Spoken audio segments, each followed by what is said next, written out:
Hey good morning everyone, this is Puneet here. हम लोग polity के एमसीक्यू सीरीज को देख रहे थे। उसी सीरीज का ये फोर्थ लेक्चर है। इंडिया के जितने भी एग्जामिनेशन जिसमें इंडियन कॉन्स्टिट्यूशन पॉलिटी से क्वेश्चन आते हैं उसके लिए ये इंपॉर्टेंट रहेगा, चाहे वो यूपीएससी का एग्जामिनेशन हो, स्टेट पीसीएस का एग्जामिनेशन हो, एसएससी सीजीएल का एग्जामिनेशन हो, या इंडिया के कोई भी बड़े बड़े एग्जामिनेशन जो होते हैं सबके लिए इंपॉर्टेंट रहेगा। तो जो आज का फर्स्ट क्वेश्चन है वो क्वेश्चन बताता है कि fundamental rights are discussed in our constitution in part 3। तो ये सबसे फर्स्ट क्वेश्चन याद रखिएगा कि हमारे कॉन्स्टिट्यूशन में टोटल कितने भाग हैं। हमारे कॉन्स्टिट्यूशन में टोटल 22 भाग। उस 22 भाग के जो थर्ड भाग है ना, जो पार्ट 3 है ना, उस पार्ट 3 में जो है फंडामेंटल राइट्स को डिस्कस किया गया हमारे कॉन्स्टिट्यूशन। ठीक है, एक क्वेश्चन तो ये हो गया। नेक्स्ट कह रहा है कि which was the first country to introduce this right in his constitution. कह रहा है कि कौन सा विश्व में, वर्ल्ड में कौन सा पहला कंट्री था जिसने अपने संविधान में फंडामेंटल राइट्स को इंट्रोड्यूस किया था, लागू किया था, और उसी को देख करके उसी के संविधान से हमने वहाँ से बोरो किया है। आपको पता होगा हमने दूसरे देश के संविधान से बहुत कुछ लिया है, तो फंडामेंटल राइट हम उसी कंट्री से लिए। तो कौन सा पहला कंट्री था वर्ल्ड में जिन्होंने अपने संविधान में फंडामेंटल राइट को जोड़ा था? तो इसका आंसर जो होगा वो होगा 1, यूएसए। यूएसए पहला कंट्री था। यूएसए जो है वाज द फर्स्ट कंट्री जिन्होंने अपने कॉन्स्टिट्यूशन में जो है किसको इंट्रोड्यूस किया था? फंडामेंटल राइट को इंट्रोड्यूस किया था। लेकिन एक चीज़ याद रखिएगा कि यूएसए के संविधान में उसे फंडामेंटल राइट्स नहीं बोलते हैं, उसे बोलते हैं बिल ऑफ राइट्स। कि नहीं आया समझ में? ठीक है, और कुछ याद रखना है। तो एक चीज़ ये भी याद रखिए कि हमारा जो फंडामेंटल राइट पार्ट 3 में लिखा गया है ना, पार्ट 3 में हमारे फंडामेंटल राइट्स जो लिखे गए हैं ना, इसमें जो है ना रिस्ट्रिक्शन भी लगा हुआ है। ऐसा नहीं है कि एब्सोल्यूट नेचर का है। मतलब इसमें जो इतने भी फंडामेंटल राइट है ना, उसका कुछ रिस्ट्रिक्शन भी लगा हुआ है। जैसे हमको बोलने की आज़ादी है, तो आगे ये भी लिखा गया है, बोलने की आज़ादी तो हमको आर्टिकल 19 देता है, लेकिन उसके आगे ये भी लिखा हुआ है कि आपको ऐसा कुछ नहीं बोलना है जिससे लोगों को परेशानी हो। ठीक है, पब्लिक को मतलब परेशानी हो। सब कुछ वहाँ पे लगा हुआ है। हमारा इमेज जो है, भारत के इमेज को नहीं ख़राब करना है। ये सब मैं आगे आपको बताऊँगा। तो कहने का मतलब ये है कि हमारे कॉन्स्टिट्यूशन में जो फंडामेंटल राइट लिखे हुए हैं ना, तो उसमें फंडामेंटल राइट के साथ साथ फंडामेंटल राइट भी लिखे हुए हैं, लेकिन उसके साथ साथ उसका रिस्ट्रिक्शन भी लगा हुआ है। रिस्ट्रिक्शन भी लिखा हुआ है वहीं पे हमारे कॉन्स्टिट्यूशन में ही। हमारा कॉन्स्टिट्यूशन जो बड़ा हो जाता है ना, उसका एक रीज़न ये भी होता है कि सर हमारे कॉन्स्टिट्यूशन में फंडामेंटल राइट्स इतने बड़े हैं, उसका रिस्ट्रिक्शन भी लिखा हुआ है। ठीक है, रिस्ट्रिक्शन भी लिख करके दिया गया है हमारे कॉन्स्टिट्यूशन। लेकिन अमेरिका के कॉन्स्टिट्यूशन में ऐसा नहीं होता है। वहाँ पे जो फंडामेंटल राइट्स होते हैं उसे हम लोग बिल ऑफ राइट्स बोलते हैं, लेकिन उसका रिस्ट्रिक्शन वहाँ पे नहीं लिखा हुआ है। ठीक है, अमेरिका के संविधान में रिस्ट्रिक्शन नहीं लिखा हुआ है। क्योंकि सर क्या फिर वहाँ पे मतलब कोई रिस्ट्रिक्शन नहीं है क्या? सभी जो भी मिला है अधिकार जनता को, कोई रिस्ट्रिक्शन नहीं है क्या? नहीं, देखो भाई, उसके कॉन्स्टिट्यूशन में तो नहीं लिखा हुआ है। उसके कॉन्स्टिट्यूशन में कोई रिस्ट्रिक्शन नहीं लिखा हुआ है, लेकिन वहाँ का जो जुडिशियरी होते हैं ना, मैंने आपको बताया था कि जुडिशियरी के बारे में भी बताया था, अमेरिका की जुडिशियरी के बारे में। तो वहाँ जो जुडिशियरी होते हैं ना, वो डिसाइड करते हैं कि कौन से राइट पे क्या रिस्ट्रिक्शन लगाना है। ठीक है, जुडिशियरी तय करेगा। ठीक है, वहाँ पे के कॉन्स्टिट्यूशन में रिस्ट्रिक्शन नहीं लगा हुआ है। ठीक है, रिस्ट्रिक्शन नहीं लिखा हुआ है। ठीक है, लेकिन जुडिशियरी तय करता है वहाँ पे कि क्या लगाना है रिस्ट्रिक्शन, वो जुडिशियरी तय करता है। एक चीज़ ये याद रखें। तो आज का क्या फर्स्ट क्वेश्चन समझ में आ गया ना कि हमारे कॉन्स्टिट्यूशन के पार्ट 3 में फंडामेंटल राइट्स को डिस्कस किया गया है, और यूएसए पहला कंट्री था जिन्होंने जो है अपने संविधान में फंडामेंटल राइट को इंट्रोड्यूस किया था। वहाँ पे उसे बिल ऑफ राइट बोलते हैं। एक चीज़ और मैंने बताया कि हमारे कॉन्स्टिट्यूशन में फंडामेंटल राइट जो है रिस्ट्रिक्शन के साथ लिखा गया है। मतलब कि fundamental right are not absolute in nature. ठीक है, एब्सोल्यूट नेचर का नहीं होता है कि सब कुछ एब्सोल्यूट नहीं है। एक आर्टिकल है, उसके बारे में मैं आगे बताऊँगा। ठीक है, लेकिन यूएसए के संविधान में जो है रिस्ट्रिक्शन नहीं लिखा गया है। रिस्ट्रिक्शन वहाँ का जुडिशियरी तय करता है। बस इतना ही याद रखना है आपको। ठीक है, जो नेक्स्ट क्वेश्चन है वो बताता है what is difference between fundamental right and other legal right. देखिए कितना अच्छा क्वेश्चन है कि सर हमारे संविधान में, देखिए आपने बोला, आपको पता होना चाहिए कि फंडामेंटल राइट जो होते हैं ना, ये ह्यूमन डेवलपमेंट के लिए, जनता के डेवलपमेंट के लिए, जनता के विकास के लिए, ये सबसे अच्छा राइट हमारे कॉन्स्टिट्यूशन का है। आपको पता होना चाहिए कि ये जो पार्ट 3 है ना, पार्ट 3 और एक पार्ट 4 आगे मैं पढ़ाऊँगा हमारे संविधान का, पार्ट 3 एंड पार्ट 4, इसको कॉन्सेंसस ऑफ कॉन्स्टिट्यूशन बोला जाता है। ये संविधान का जो है ना, एक तरह से कह सकता है कि सबसे इंटेलेक्चुअल पार्ट है, पार्ट 3 एंड पार्ट 4। मतलब फंडामेंटल राइट समझ सकते हैं आप, इतना इंपॉर्टेंट है कि जब हम लोग फंडामेंटल राइट के आर्टिकल 32 देखते हैं ना, तो उसे हम लोग बोलते हैं heart and soul of constitution. हमारे कॉन्स्टिट्यूशन का यही है, दिल है, आत्मा है। तो फंडामेंटल राइट बहुत ही इंपॉर्टेंट होते हैं। ठीक है, लेकिन रहा कि सर ठीक है, आप बोल रहे हैं कि फंडामेंटल राइट्स जो है बहुत इंपॉर्टेंट है। क्यों? क्योंकि इसमें लोगों को दिया गया है अधिकार कि आप घूम सकते हो, आप बोल सकते हो, आप चल सकते हो, कहीं रह सकते हो, ठीक है। तो इसमें बहुत सारे राइट दिए हुए हैं। आपकी लाइफ एंड लिबर्टी की स्वतंत्रता है, आपको सरकार से बचाता है, सरकार आपको बिना मतलब का अरेस्ट नहीं करेगा, सब कुछ इसमें दिया हुआ है। इसीलिए हमारे लिए बहुत क्या हो जाता है, इम्पोर्टेंट हो जाता है। लेकिन सर मुझे ये बताइए कि what is difference between the fundamental right and other legal rights. तो अदर लीगल राइट्स जो होते हैं उसमें क्या डिफरेंस होते हैं फंडामेंटल राइट्स से? तो देखिए क्या ऑप्शन दिया हुआ है, दिखा है कि फंडामेंटल राइट जो होते हैं कॉन्स्टिट्यूटेड बाय द कॉन्स्टिट्यूशन। तो ये तो सही है ना सर कि जो फंडामेंटल राइट होते हैं इसको बाबा साहब अम्बेडकर जी ने कॉन्स्टिट्यूशन में लिखा हुआ है, तो that means fundamental rights are constituted by the constitution, constitution से लाया गया है। लेकिन जो अदर लीगल राइट है ना, वो किसके थ्रू आया है? तो एक्ट ऑफ पार्लियामेंट के थ्रू। मैंने आपको बताया था ना कि हमारे देश में संविधान कौन बना सकता है, तो मैंने उसके लिए बताया था आपको लेजिस्लेटिव के बारे में। और लेजिस्लेटिव में मैंने बताया कि दो लोग जो है, एक ऊपर में जो है पार्लियामेंट, कौन? एक ऊपर में पार्लियामेंट और नीचे में जो हमारा लेजिस्लेटिव होते हैं जिसे स्टेट लेजिस्लेटिव बोलते हैं, स्टेट लेजिस्लेटिव, ये दोनों कानून बनाते हैं और इस दोनों को अपने अपने सब्जेक्ट पे कानून बनाने का अधिकार होता है। तो जो अदर लीगल राइट होते हैं ना, ये कानून किसने बनाया? तो पार्लियामेंट ने बनाया। और फंडामेंटल राइट को किसने बनाया? तो इसको कॉन्स्टिट्यूशन ने बनाया। तो एक डिफरेंस तो ये सही है सर कि फंडामेंटल राइट जो उसको कॉन्स्टिट्यूट किया गया है वो कॉन्स्टिट्यूशन असेंबली ने कॉन्स्टिट्यूशन में लिख के दिया है। लेकिन अदर लीगल राइट्स जो होते हैं वो राइट्स होते हैं, अदर लीगल राइट्स वो राइट्स होते हैं जिसको पार्लियामेंट ने पास किया है और वो पार्लियामेंट के द्वारा जो है संरक्षित किया गया है। देखिए अगला ऑप्शन यही लिखा है कि फंडामेंटल राइट्स को कौन प्रोटेक्ट करता है? तो कॉन्स्टिट्यूशन प्रोटेक्ट करता है। लेकिन अदर लीगल राइट को कौन प्रोटेक्ट करता है? तो वहाँ का लॉ प्रोटेक्ट करता है। मतलब जो कानून बना और वो कानून अभी मानिए कि प्रचलन में है, चल रहा है, तो वो सही है। फिर अगर वो कानून को ख़त्म कर दिया, मानिए कल जाकर के सुप्रीम कोर्ट ने कहा कि नहीं ये कानून गलत है, तो वो ख़त्म हो गया। जैसे किसान बिल था, तो जो फार्मर का जो बिल था, फार्मर्स का जो बिल था, वो बिल ख़त्म हो गया, तब वो हट गया। लेकिन आपको पता है ना कि कॉन्स्टिट्यूशन में किसी भी चीज़ को हटाने के लिए बहुत लंबा प्रोसेस है और बहुत ही हार्ड प्रोसेस है, वो आसानी से हटता नहीं है। इसीलिए मैंने जो दूसरा ऑप्शन लिखा है वो लिखा है कि फंडामेंटल राइट्स को कॉन्स्टिट्यूशन बचा के रखता है, जबकि अदर लीगल राइट्स जो होते हैं जिसको पार्लियामेंट ने पास किया है, जैसे किसान बिल हो गया, आईटी एक्ट हो गया, आईटी एक्ट भी ख़त्म हो गया, किसान बिल भी ख़त्म हो गया, जो 2000 में आईटी एक्ट आया है उसकी बात मैं कर रहा हूँ। तो ये सब जो है, इस सब को जो है जब तक लॉ रहेगा तभी तक है। लेकिन कॉन्स्टिट्यूशन को हटाने के लिए जो 368 आर्टिकल है उसके द्वारा हटाया जाता है, जो कि एक हार्ड प्रोसेस होता है। ठीक है, तो ये दोनों ऑप्शन सही है। नेक्स्ट कह रहा है कि we can go to the Supreme Court for the violation of fundamental right. देखिए इसीलिए मैंने आपको बोला ना कि फंडामेंटल राइट्स इंसान के विकास के लिए, इंसान के डेवलपमेंट के लिए, इंसान के मेंटल ग्रोथ के लिए, फिजिकल ग्रोथ के लिए, सब कुछ के लिए फंडामेंटल राइट्स को होना बहुत ज़रूरी होता है।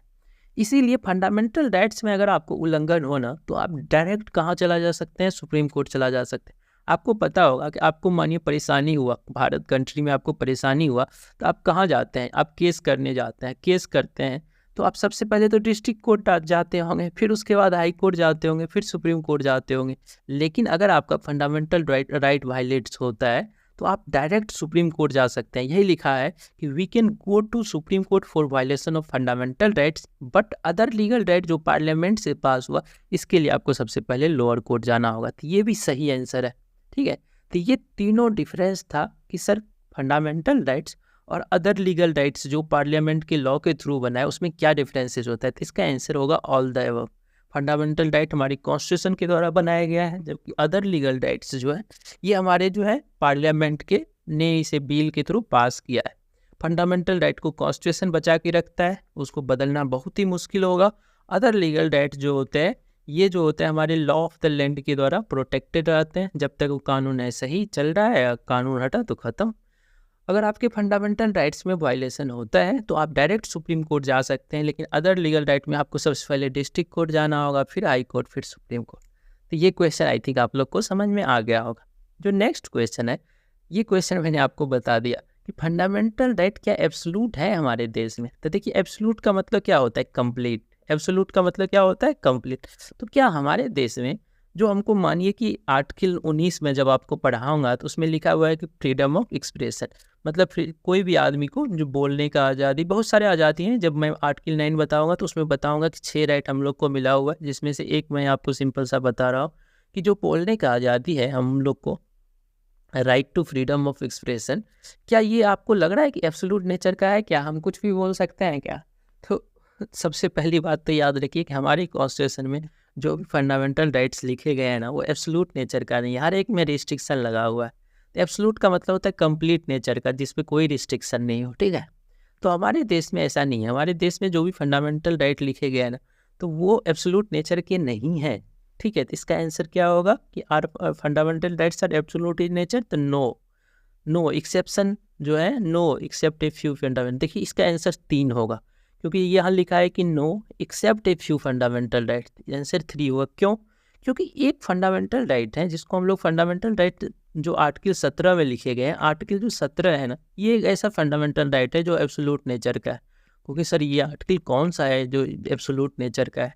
तो आपको पता होना चाहिए कि हमारे पहले क्या होते थे कि छुआछूत बहुत सारे भारत में जो है छुआछूत का जो है केसेस बहुत सारे होते थे। इस वजह से क्या होता था कि आज भी हो सकता है कि थोड़ा गाँव सब में प्रचलित हो, ठीक है, लेकिन पहले ये बहुत ज़्यादा स्तर पे होते थे। इसीलिए जो है ना आर्टिकल 17 बनाया गया, जिसको बोलते हैं हम लोग अनटचेबिलिटी के बारे में, ठीक है। ये एब्सोल्यूट नेचर का है, मतलब छुआछूत को खत्म करना है, एबोलिशन ऑफ अनटचेबिलिटी की बात करता है आर्टिकल 17।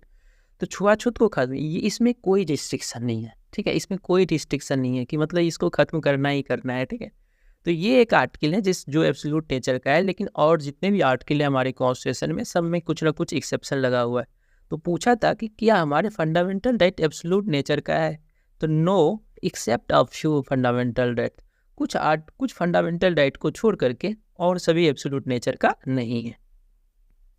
जो नेक्स्ट क्वेश्चन है वो कह रहा है कि आर्टिकल 17, देखिए अभी मैंने बताया ना कि आर्टिकल 17 किस चीज़ के बारे में बात करता है, तो एवोल्यूशन ऑफ अनटचेबिलिटी के बारे में। तो article 70 which is the only fundamental right, वो हमारे फंडामेंटल राइट, एक ही फंडामेंटल राइट है जो एब्सोल्यूट नेचर का है। तो किस चीज़ के बारे में बताता है? तो सर एवोल्यूशन ऑफ अनटचेबिलिटी के बारे में बताता है। और ये हमारे फंडामेंटल राइट जो पार्ट 3 में लिखे गए उसका एकमात्र फंडामेंटल राइट है जो एब्सोल्यूट नेचर का है। That means there is no restriction, ठीक है, इसमें कोई रिस्ट्रिक्शन नहीं लगा हुआ है। Evolution of untouchability, evolution in untouchability को जो है इसमें कोई रिस्ट्रिक्शन नहीं है, ये एब्सोल्यूट नेचर है। क्योंकि सर ये अनटचेबिलिटी होता क्या है? तो देखिए एक छुआछूत होता है, ठीक है, इसका डिफिनेशन हमारे कॉन्स्टिट्यूशन में कहीं नहीं लिखा हुआ है। हमारे कॉन्स्टिट्यूशन में, हमारे कॉन्स्टिट्यूशन में कहीं नहीं लिखा हुआ है कि अनटचेबिलिटी किसको बोलता है, ठीक है। लेकिन हमारे सुप्रीम कोर्ट ने बोला, देखो छुआछूत का डिफिनेशन सुप्रीम कोर्ट ने बोला कि हिंदू समाज में, उन्होंने सुप्रीम कोर्ट में देखिए एक हिंदू धर्म बोला है, ठीक है, कि और दूसरे धर्म में नहीं बोला है। कहा कि हिंदू धर्म में कुछ प्रचलन है, ठीक है, जिसमें किसी के जन्म के आधार पर, कि जो जन्म लिया है उसके आधार पर ना उसको लुक डाउन अपॉन देखा जाता है, मतलब उसको नीची निगाह से देखा जाता है। तो याद रखना है कि अनटचेबिलिटी का डिफिनेशन हमारे संविधान में नहीं है। अनटचेबिलिटी का डिफिनेशन हमारे संविधान में नहीं है, लेकिन सुप्रीम कोर्ट ने बताया है, सुप्रीम कोर्ट ने अपने केसेस सब में बताया है कि अनटचेबिलिटी जो है हिंदू धर्म का एक रिवाज है, जिसमें उसके जन्म के आधार पे उसको नीची निगाह से देखा जाता है, ठीक है। तो इसे अनटचेबिलिटी, और इसके बारे में हमारा आर्टिकल 17 डिस्कस करता है।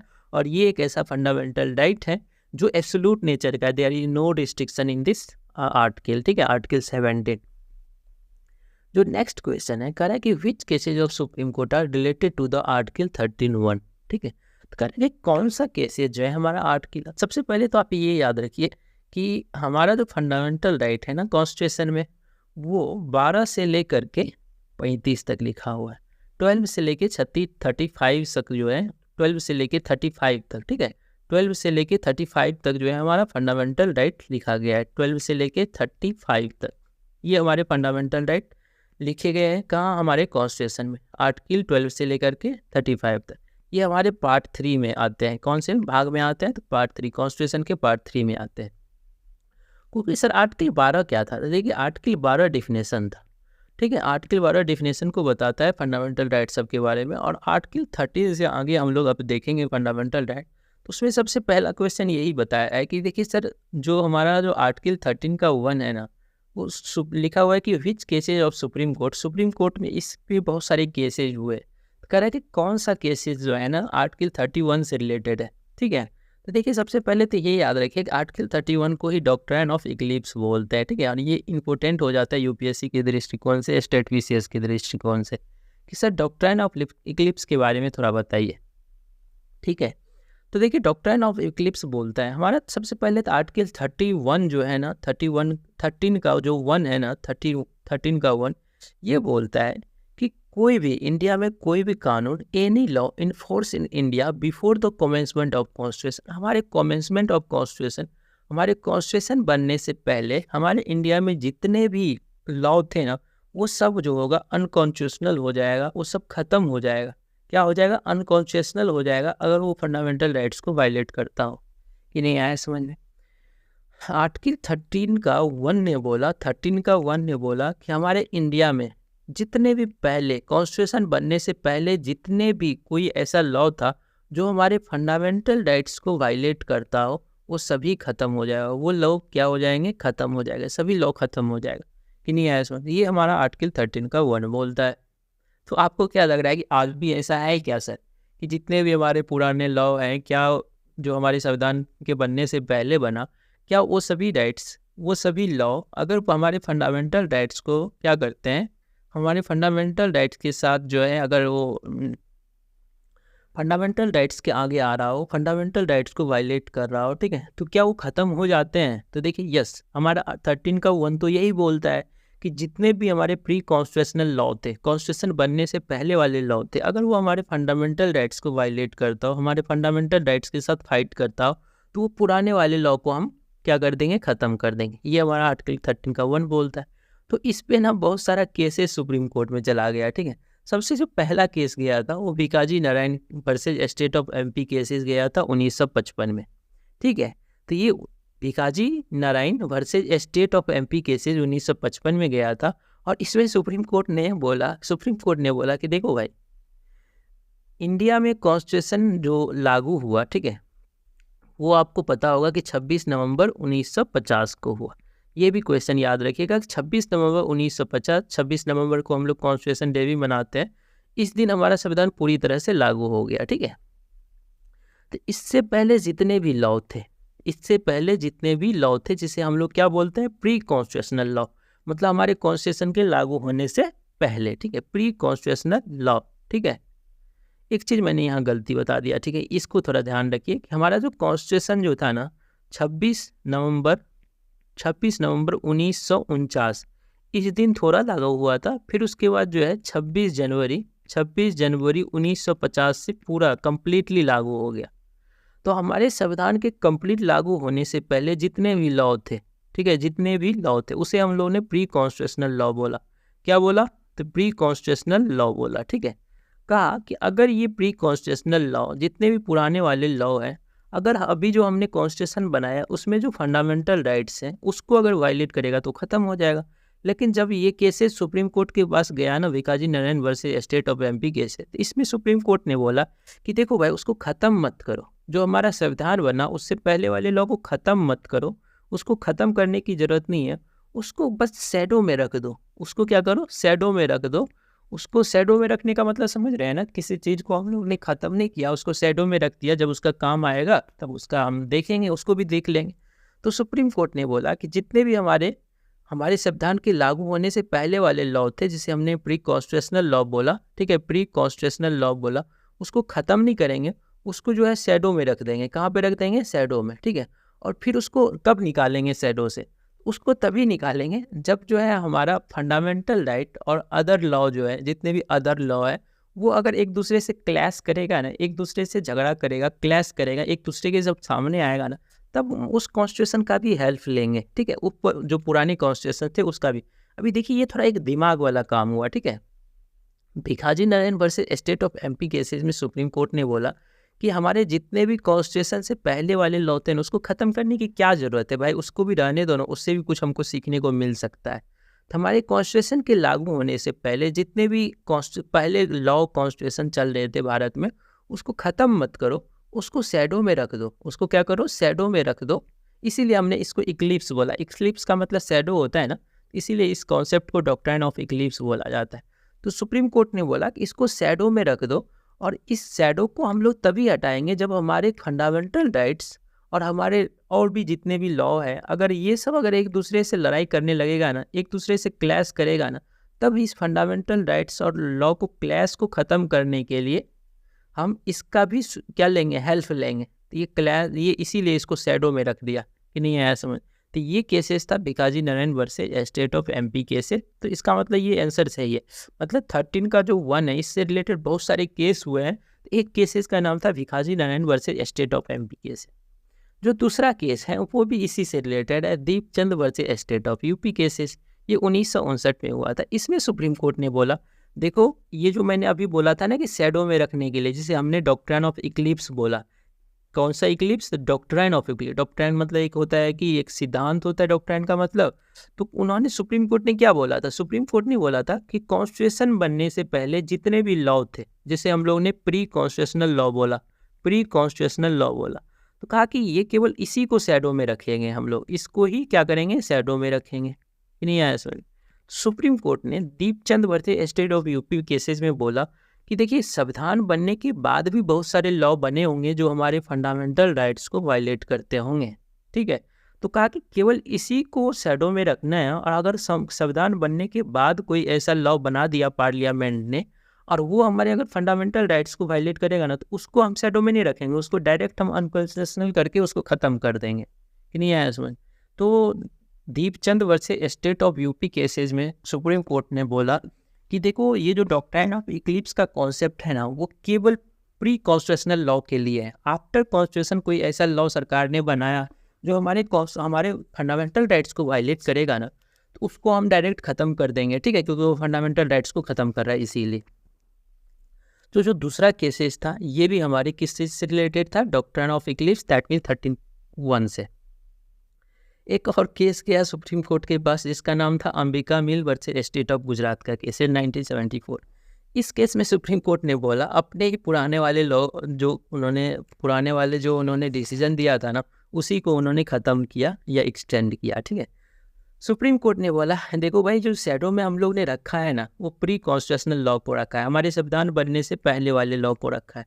प्री कॉन्स्टिट्यूशनल लॉ को हमने कहा कि ये अगर हमारे फंडामेंटल राइट से लड़ाई करेगा, तो इसको हम लोग ने क्या किया, शैडो में रख दिया, शैडो में रख दिया, ठीक है। तो अब सुप्रीम कोर्ट ने बोला कि अगर कॉन्स्टिट्यूशन बनने के बाद भी कोई ऐसा संविधान बना हो ना, पार्लियामेंट ने कोई ऐसा संविधान बनाया हो, ठीक है, आफ्टर कॉन्स्टिट्यूशन, ठीक है, आफ्टर कॉन्स्टिट्यूशन बनने के बाद भी अगर हमारे संविधान की सरकार ने कोई ऐसा कॉन्स्टिट्यूशन बनाया हो जो हमारे फंडामेंटल राइट्स को वायलेट करता हो, तो उसको भी हम लोग शैडो में रख देंगे। ये उन्होंने सुप्रीम कोर्ट ने बोला अंबिका मिल केस। तो इससे क्या पता चला? डॉक्ट्राइन ऑफ इक्लिप्स हम लोग को पता चला 13 का 1, और इसी 13 के 1 से रिलेटेड ये तीनों केसेज है, भिकाजी नारायण केसेज, दीपचंद केसेज और अंबिका केसेज। या कैसे रखते हैं, यूपीएससी के एस्पिरेंट के लिए ये है BDA, भिकाजी भिकाजी नारायण, दीपचंद और अंबिका जो मिल केसेज हैं स्टेट गवर्नमेंट ऑफ गुजरात किए गए। तो ये तीनों केसेस जो है ना, ये तीनों केसेस डॉक्ट्राइन ऑफ इक्लिप्स के बारे में करते हैं। आज के परिप्रेक्ष्य में देखें तो आज के परिप्रेक्ष्य में है कि हमारा जब संविधान बना उससे पहले वाले जितने भी लॉ हैं, अगर वो हमारे फंडामेंटल राइट्स को वायलेट करते हैं, तो उसको भी हम लोग शैडो में रख देंगे, शैडो में रख देंगे। और अगर कॉन्स्टिट्यूशन बनने के बाद भी अगर कोई संविधान सरकार ने बनाया हो, ठीक है, अगर वो फंडामेंटल राइट्स को वायलेट करता हो, तो उसको भी हम लोग शैडो में रख देंगे, उसको ख़त्म नहीं करेंगे। शैडो मतलब शैडो में रहने का मतलब ये होता है कि वो हमारे देश में लागू नहीं है, लेकिन उसको इन फ्यूचर अगर कभी काम आएगा तो करेंगे उसका काम।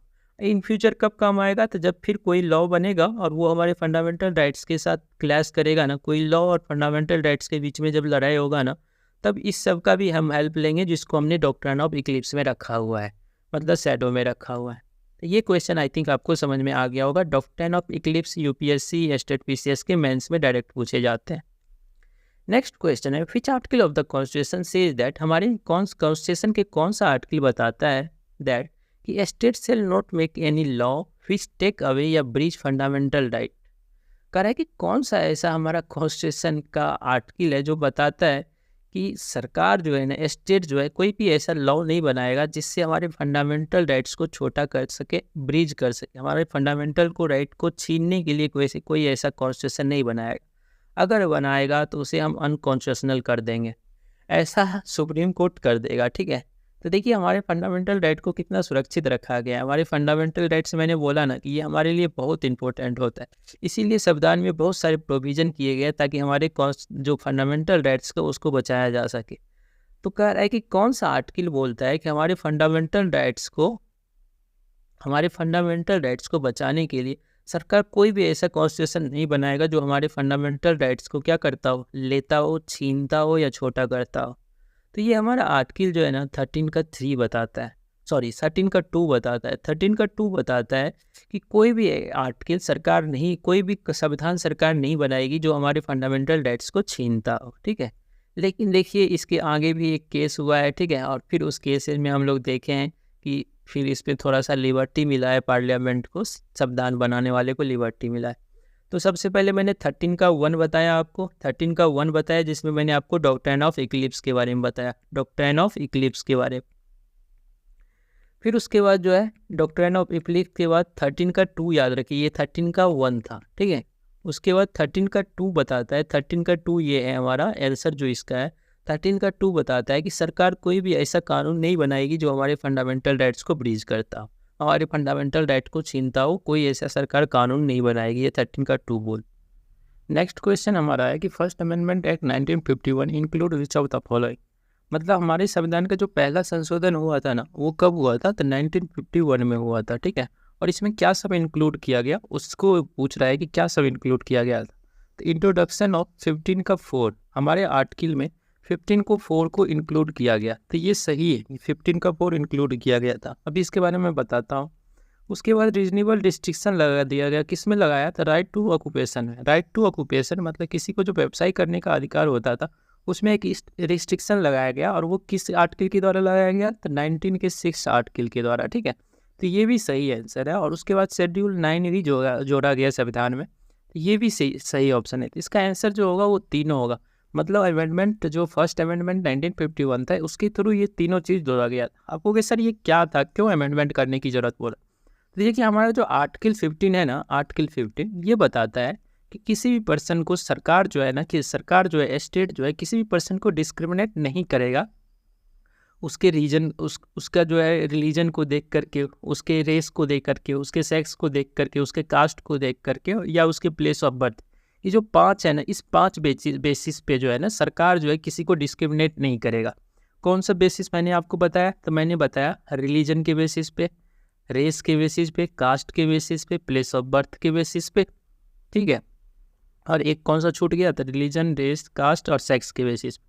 इस 5 बेसिस पे जो है ना सरकार को किसी को डिस्क्रिमिनेट नहीं करना है। ठीक है, तो सरकार को अगर डिस्क्रिमिनेट नहीं करना है तो आप बताइए कि फिर रिजर्वेशन कैसे आया? किसी को कास्ट के बेसिस पे जो आप रिजर्वेशन दे रहे हैं वो कैसे आया? तो इसीलिए संशोधन करना पड़ा था संविधान में कि अगर किसी पर्सन जो बहुत पीछे रह गया उसको रिजर्वेशन के थ्रू आगे बढ़ाना है, रिजर्वेशन देकर के उसके जो है एक पैरेलली लाना है, सब मतलब समानता लाना है लोगों के बीच में। तो इसका मतलब है कि हमारे संविधान में संशोधन करने की ज़रूरत थी। इसीलिए फर्स्ट अमेंडमेंट एक्ट के थ्रू क्या किया गया? तो जो है 15 का 4 जोड़ा गया, जिसमें कहा गया कि ST समुदाय जो सोशली एंड एजुकेशनली जो बैकवर्ड रह गया है, पीछे रह गया है, उस लोग को रिजर्वेशन दिया जाएगा। तो इस समझ में आया ना कि ये क्यों किया गया? ये आया समझ में। अमेंडमेंट इसीलिए किया गया था ताकि जो है रिजर्वेशन दिया सके जो पीछे रह गया उन लोगों को। ठीक है, सोशली एंड एजुकेशनली बैकवर्ड लिखा हुआ है हमारे संविधान में, तो इसीलिए ये पहला अमेंडमेंट के थ्रू ये आया। फिर उसके बाद दूसरा जो था इसमें और ये इंक्लूड किया गया कि जो राइट टू ऑक्यूपेशन है ना, मतलब किसी को जो व्यवसाय करने का अधिकार है ना, उसमें भी थोड़ा सा रिस्ट्रिक्शन लगाया गया कि ये सब व्यवहार नहीं कर सकता है। ठीक है, क्योंकि देखिए अब ज़रूरी थोड़ा है कि अगर आपको मानिए व्यापार करने का अधिकार है तो ऐसा थोड़ा है कि आप बम बनाना स्टार्ट कर देंगे, बारूद बनाना स्टार्ट कर देंगे, नहीं। ठीक है, तो इसीलिए इसमें रिस्ट्रिक्शन लगाया गया कि ऑक्यूपेशन सब कुछ नहीं कर सकता है। जो चीज़ अफीम मानी भारत में नहीं है लागू कि अफीम की खेती नहीं कर सकता है, तो नहीं कर सकते हैं, तो इसमें रिस्ट्रिक्शन लगाया गया। ये भी हमारे फर्स्ट अमेंडमेंट के थ्रू ही आया था। और शेड्यूल 9 लाया गया। ठीक है, शेड्यूल 9 इसीलिए लाया गया था, मतलब सरकार का कहना था कि शेड्यूल 9 में जो सब्जेक्ट को रखेंगे उस पर जुडिशियल रिव्यू का अधिकार खत्म हो जाएगा, जुडिशियल रिव्यू उस पर नहीं होगा, मतलब जुडिशियल रिव्यू नहीं जा पाएगा।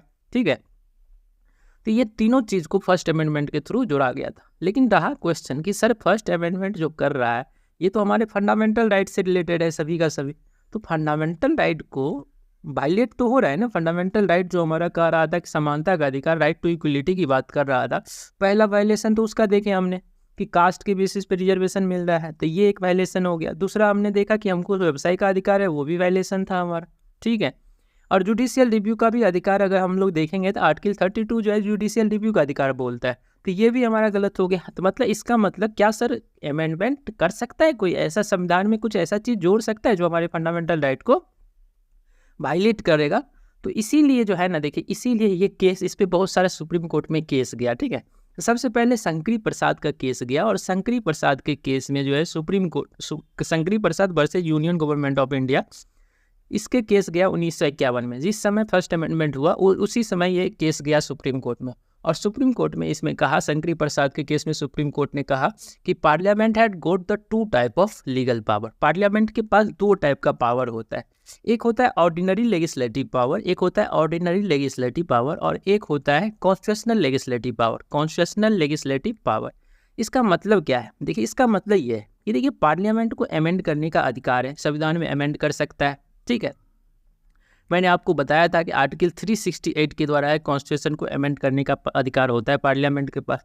तो इस केस में Shankari Prasad versus union government of India के केसेस में सुप्रीम कोर्ट ने बताया कि पार्लियामेंट के पास दो तरह के अधिकार होता है, एक ऑर्डिनरी लेजिस्लेटिव पावर और एक होता है कॉन्स्टिट्यूशनल लेजिस्लेटिव पावर। ठीक है, तो इसमें बताया ऑर्डिनरी लेजिस्लेटिव पावर का मतलब ये हुआ कि इसके द्वारा जो है सरकार जो है ना किसी चीज़ को अमेंड करता है ऑर्डिनरी लेजिस्लेटिव पावर के द्वारा, लेकिन इसमें सिंपल प्रोसेस का यूज किया जाता है, मतलब सिंपल मेजोरिटी से इसे बिल को पास किया जाता है, सिंपल मेजोरिटी से, कि नहीं है इसमें। और कॉन्स्टिट्यूशनल लेजिस्लेटिव पावर के थ्रू सरकार को ये हार्ड होता है ये करना, मतलब अमेंड करना के लिए मेजोरिटी, स्पेशल मेजोरिटी की ज़रूरत पड़ती है। तो सरकार, इसमें सुप्रीम कोर्ट ने बोला इस केसेज में कि देखिए अगर ऑर्डिनरी लेजिस्लेटिव पावर का यूज करके, ऑर्डिनरी लेजिस्लेटिव पावर का यूज करके अगर जो है पार्लियामेंट जो है संविधान का संशोधन करेगी और वो हमारे फंडामेंटल राइट को वायलेट करेगी, तब हम इस सभी रूल को नहीं मानेंगे। लेकिन अगर पार्लियामेंट जो है कॉन्स्टिट्यूशनल लेजिस्लेटिव पावर का यूज करके अगर फंडामेंटल राइट या पूरे संविधान को भी बदल दे तो हम उसको गलत नहीं मानेंगे। ठीक है, तो इसी में ये संविधान, इस केस में शंकरी प्रसाद केस में सुप्रीम कोर्ट ने क्लियर कर दिया कि पार्लियामेंट के पास अधिकार है कि उस पूरे संविधान में कहीं भी जो है अमेंड कर सकता है, फेरबदल कर सकता है, लेकिन उसके लिए उसको यूज करना पड़ेगा constitutional legislative power, that means article 368 special majority के थ्रू उस बिल को पास करना पड़ेगा। और ऑर्डिनरी लेजिस्लेटिव पावर जो होता है ना, इसके थ्रू जो है सरकार जो है अमेंड नहीं कर सकता है जो हमारे फंडामेंटल राइट को वायलेट करेगा, कि नहीं आया समझ में। इसमें जो है इसी केस में सरकार, सुप्रीम कोर्ट ने लॉ का भी डिफिनेशन दिया, और उस लॉ में बोला कि एक लॉ नहीं आएगा, वो होगा कॉन्स्टिट्यूशनल लॉ। अगर जो कॉन्स्टिट्यूशनल स्पेशल मेजोरिटी से पास करके अगर जो लॉ बना रहा है सरकार, वो इस लॉ के डिफिनेशन में नहीं आएगा, कि नहीं आया समझ में। तो ये केस हुआ, लेकिन फिर उसके बाद ये केस खत्म हुआ शंकरी प्रसाद, तो उसके बाद एक गोलकनाथ ने केस कर दिया।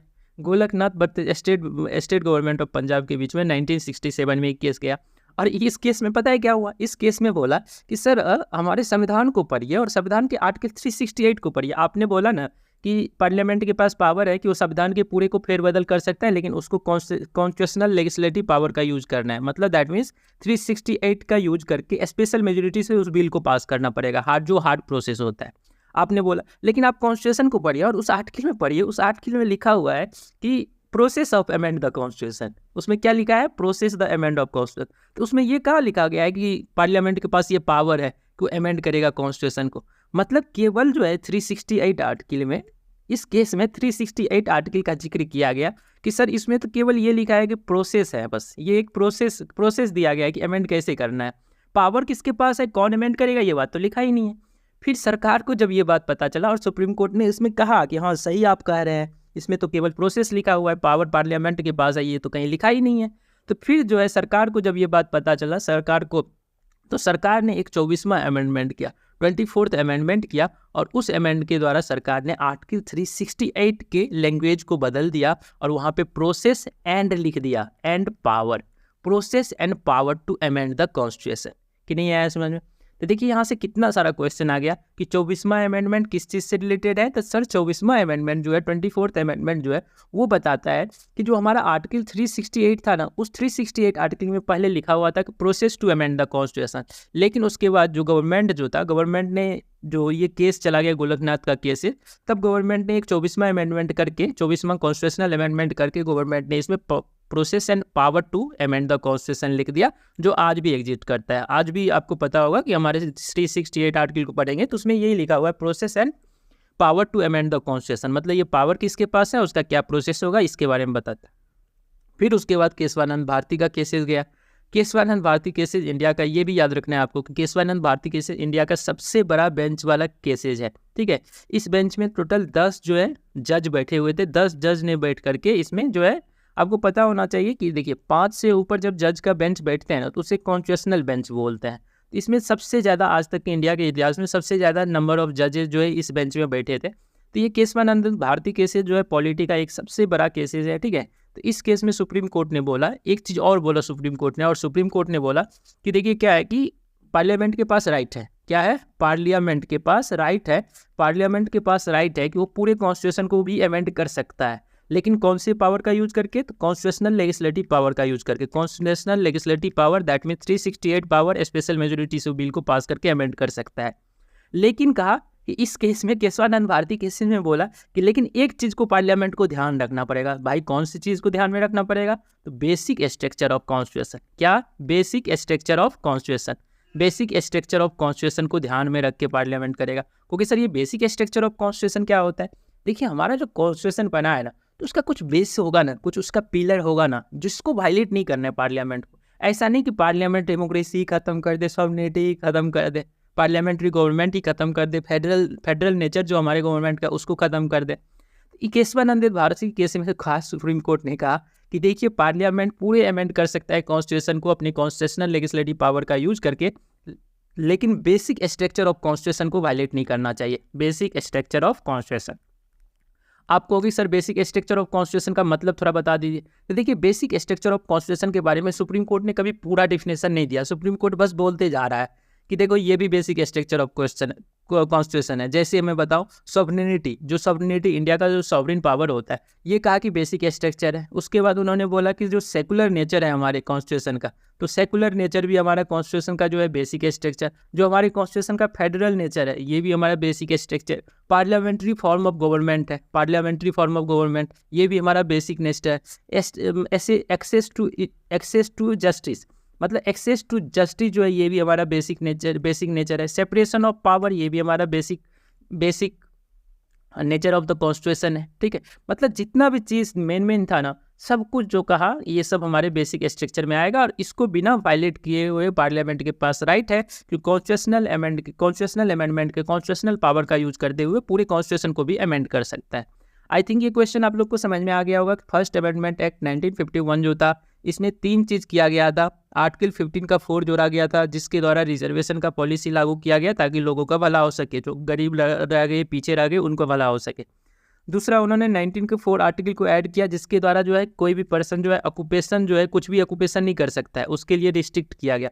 और शेड्यूल 9 जो है, शेड्यूल 9 तो अब खत्म हो गया, ठीक है। शेड्यूल 9 में इसको जुडिशियल रिव्यू को खत्म करने की कोशिश किया गया था, शेड्यूल 9 को जोड़ करके, ताकि कुछ चीज़ों पे जुडिशियल रिव्यू नहीं हो, ठीक है। उसके बाद मैंने 3 केसेस का यूज किया, Shankari Prasad versus union of India cases, जिसमें मैंने आपको बताया कि पार्लियामेंट के पास 2 पावर होते हैं, एक होते हैं कॉन्स्टिट्यूशनल लेजिस्लेटिव पावर, एक होते हैं ordinary legislative power. Ordinary legislative power का मतलब होता है सिंपल प्रोसेस का यूज करके कॉन्स्टिट्यूशन को अमेंड करना, ठीक है। और एक होता है कॉन्स्टिट्यूशनल लेजिस्लेटिव पावर, 368 आर्टिकल के थ्रू स्पेशल मेजोरिटी से बिल को पास करना।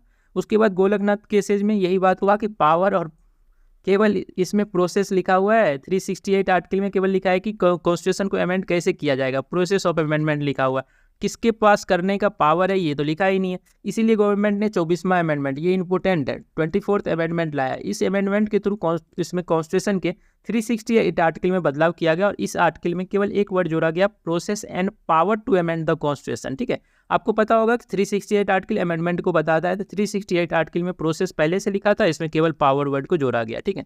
फिर उसके बाद केशवानंद भारती केसेज आया। केशवानंद भारती केसेज में सुप्रीम कोर्ट ने कहा कि पार्लियामेंट पूरा अपना कॉन्स्टिट्यूशन को भी अमेंड कर सकती है, लेकिन कौन से पावर का यूज़ करके, कॉन्स्टिट्यूशनल अमेंडमेंट पावर का यूज़ करके, लेकिन बेसिक स्ट्रक्चर वायलेट नहीं होना चाहिए। तो फिर मैंने आपको बेसिक स्ट्रक्चर का डिफिनेशन बताया कि बेसिक स्ट्रक्चर में क्या सब आता है। तो जितने भी चीज़ आपको देखता हो, जैसे फेडरल गवर्नमेंट देखता हो, पार्लियामेंट्री फॉर्म ऑफ गवर्नमेंट देखता हो, सॉवरेनिटी देखता हो, सेकुलर नेचर देखता हो, ठीक है, फेडरल सेपरेशन ऑफ पावर देखता हो, ठीक है, जस्टिस प्रोवाइड करना देखता हो, ठीक है, सबके पास एक्सेस ऑफ जस्टिस होना चाहिए, ठीक है, वेलफेयरिंग नेचर होना चाहिए हमारे गवर्नमेंट का। ये सब जो है हमारा बेसिक स्ट्रक्चर का पार्ट हो गया। बहुत सारे क्वेश्चन इससे पूछेंगे, आई थिंक आप लोग को समझ में आ गया होगा। हमारे जो नेक्स्ट जो क्वेश्चन जो है, देखिए बेसिक स्ट्रक्चर पे ही क्वेश्चन है, कह रहा है कि basic structure of constitution include. अभी आपको मैंने बताया ना कि बेसिक स्ट्रक्चर में क्या सब होता है, तो वही पूछा है। देखिए बेसिक स्ट्रक्चर में सॉवरेनिटी होता है, तो यस सर, अभी आपने बताया। जुडिशियल रिव्यू होता है, तो yes sir. Rule of law होता है, तो yes sir. Rule of law का मतलब समझे ना, रूल ऑफ लॉ का मतलब होता है लॉ के सामने, मतलब लॉ के अकॉर्डिंग सब कुछ चलेगा। जो भी हमारे देश का संविधान है उसी के अकॉर्डिंग सब कुछ चलेगा। जैसे अभी देखिए रिसेंटली कनाडा की गवर्नमेंट ने बोला था कि रूल ऑफ लॉ के अकॉर्डिंग चलना चाहिए कंट्री को। तो रूल ऑफ लॉ का मतलब यही होता है कि हमारे जो रूल में लिखा हुआ है, हमारे रूल बुक में जो लिखा हुआ है उसके अकॉर्डिंग चलना। जुडिशियल रिव्यू का मतलब होता है कि जुडिशरी के पास ये पावर रहेगा कि वो हर एक सरकार के एक्शन को क्या कर सके, देख सके, उसको गलत सही ठहरा सके। सेकुलर नेचर का हमारा गवर्नमेंट होना चाहिए, फेडरल होना चाहिए, पार्लियामेंट्री फॉर्म ऑफ गवर्नमेंट होना चाहिए, सेपरेशन ऑफ पावर होना चाहिए, एक्सेस ऑफ जस्टिस होना चाहिए, वेलफेयर स्टेक हो। ये सभी जो है ना हमारा बेसिक स्ट्रक्चर का पार्ट है। तो हमारे बेसिक स्ट्रक्चर में क्या सब है, तो बेसिक स्ट्रक्चर में ये तीनों चीज़ है। सॉवरेनिटी भी है हमारे बेसिक स्ट्रक्चर का पार्ट, जुडिशियल। और आपको पता होना चाहिए सुप्रीम कोर्ट ने यहाँ तक छोड़ा नहीं। अभी सुप्रीम कोर्ट को कभी लगेगा कि ये भी बेसिक स्ट्रक्चर है तो ये भी बोल देगा, ठीक है। सुप्रीम कोर्ट बोलते जा रहा है कि देखो भाई ये बेसिक स्ट्रक्चर। इससे आपको पता चल गया होगा कि सर सुप्रीम कोर्ट ने अपने हाथ में पावर रख लिया है कि अगर पार्लियामेंट कुछ अमेंड करेगा तो सुप्रीम कोर्ट उस पर अपना कहेगा कि नहीं नहीं भाई देखो ये बेसिक स्ट्रक्चर का पार्ट है, इसे नहीं कर सकते हो amend as per the constitution, ठीक है। तो यही बात मैंने यहाँ लिखा है। सुप्रीम कोर्ट जो है केशवानंद भारती केसेज में जो है 1973 में जो केस हुआ था, इसमें जो है 24वां अमेंडमेंट जो सरकार ने किया था, 24th अमेंडमेंट, जिसमें जो है 368 आर्टिकल को चेंज करके इसमें पावर एंड प्रोसेस दोनों लिख दिया। प्रोसेस पहले से लिखा हुआ था, प्रोसेस उसमें पावर वर्ड जो जोड़ दिया, ठीक है, power, process and power to amend the constitution, ठीक है। लेकिन इसमें कहा कि देखिए process and power to amend the constitution का राइट पार्लियामेंट के पास होता है, लेकिन इसमें जो है ना हमेशा याद रखना है कि destroying basic structure of constitution को डिस्ट्रॉय नहीं करना है, ठीक है, without destroying the basic structure of constitution. Parliament पूरे संविधान को अमेंड कर सकता है, लेकिन उसको बेसिक स्ट्रक्चर को ध्यान में रख के करना पड़ेगा। नेक्स्ट क्वेश्चन है कि which of the following is wrong, इसमें गलत कौन सा है। देखिए ये हमारे पूरे फंडामेंटल राइट को डिस्कस किया गया है, ठीक है। फंडामेंटल राइट्स मैंने आपको बताया था कि आर्टिकल 12 से लेके 35 तक जो है हमारा फंडामेंटल राइट को डिस्कस करता है।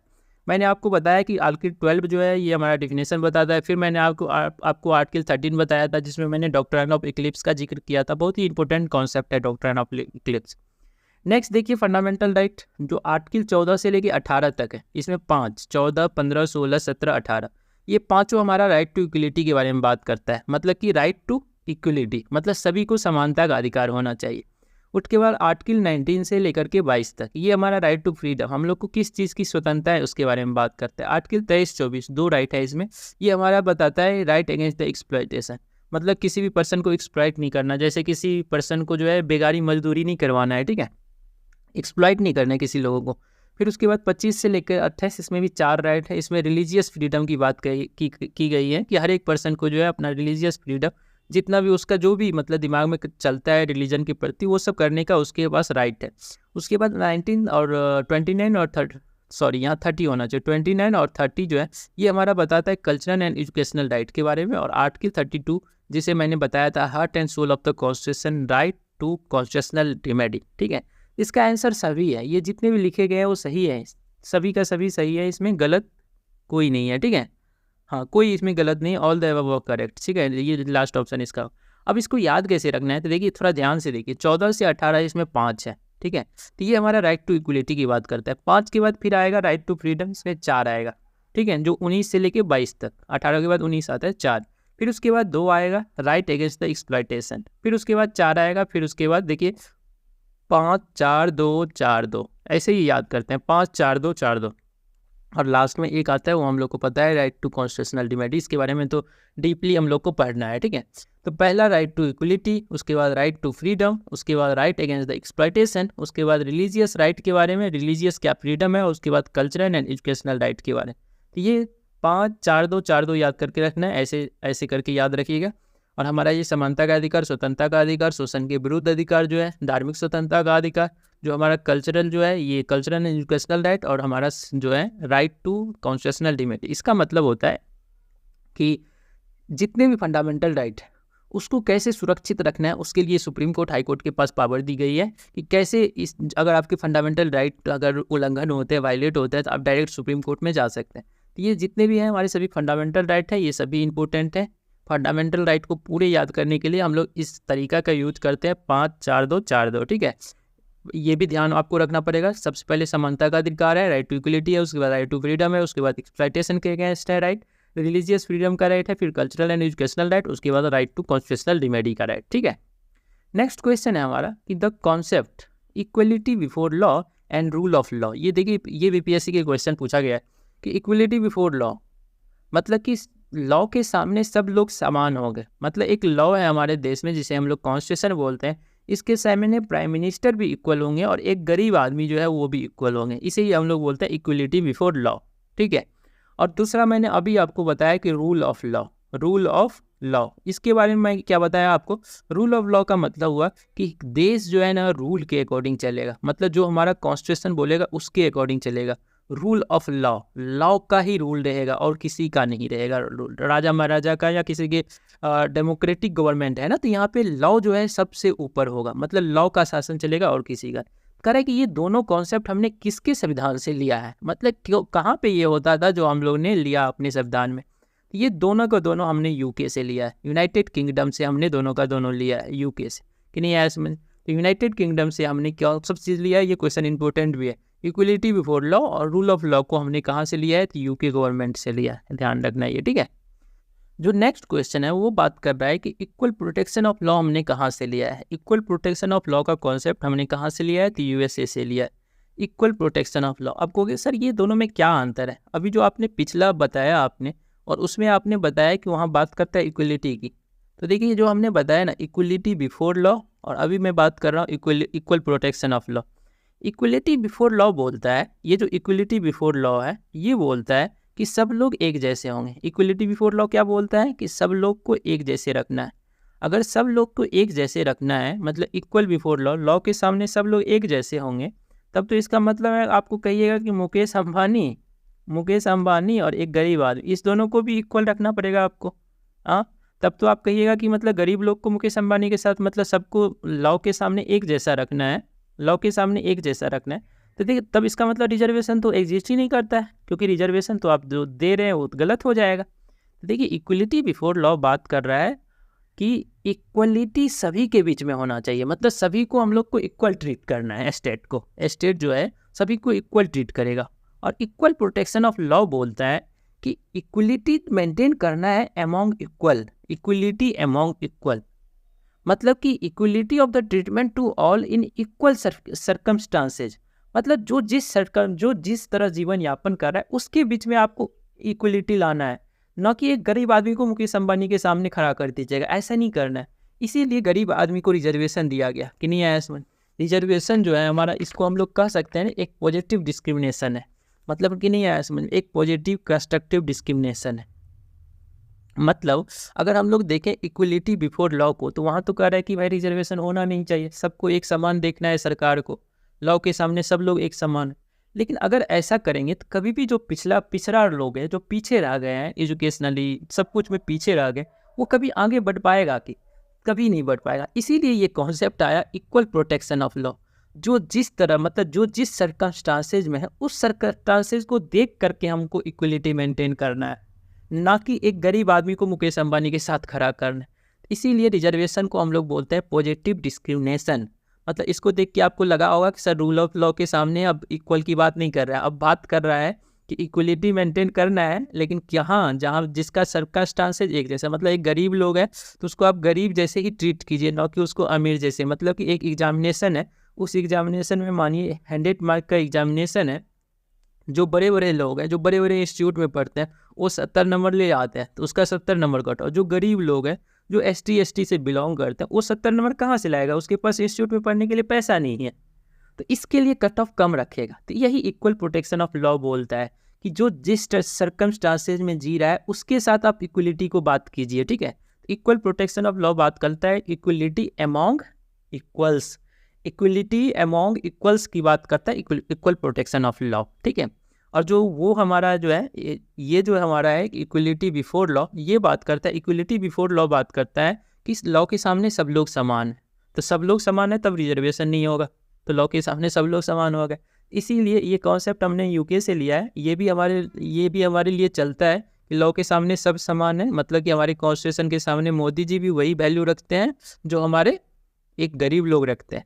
और इसका यूज करके हमने इक्वल प्रोटेक्शन ऑफ लॉ का यूज करके हमने रिजर्वेशन पॉलिसी को लागू किया। रिजर्वेशन पॉलिसी जिसमें हम लोग देखते हैं लोगों की स्थिति को देख करके उसके बीच में इक्वलिटी मेंटेन करते हैं, न कि मतलब सभी को एक जैसा रखते हैं। तो इसीलिए हम लोग पॉजिटिव डिस्क्रिमिनेशन बोलते हैं कि मतलब reservation is a positive discrimination, जिसके द्वारा जो है जो पिछले रह गए उनको आगे बढ़ाने की कोशिश की जाती है, ठीक है। कह रहा है कि which article empower the state to make special provision for the advancement of socially and educationally backward class. देखिए आ गया क्वेश्चन, रिजर्वेशन।